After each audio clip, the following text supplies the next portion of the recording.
पहला सवाल है, कौन सी चीज मुंह में रखने से दांत का दर्द खत्म हो जाता है? 5, 4, 3, 2, 1। इसका जवाब है लहसुन रखने से। अगला सवाल है, वो कौन सा मुल्क है जिसके लोग बाथरूम में बैठकर खाना खाते हैं? 5, 4, 3, 2, 1। इसका जवाब है ताइवान के लोग बाथरूम में बैठकर खाना खाते हैं।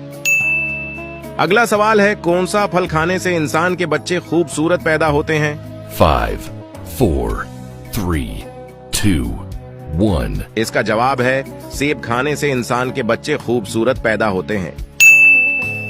अगला सवाल है, क्या आप जानते हैं हमारे नबी पाक सल्लल्लाहु अलैहि वसल्लम की पसंदीदा खुराक कौन सी है? 5, 4, 3, 2, 1।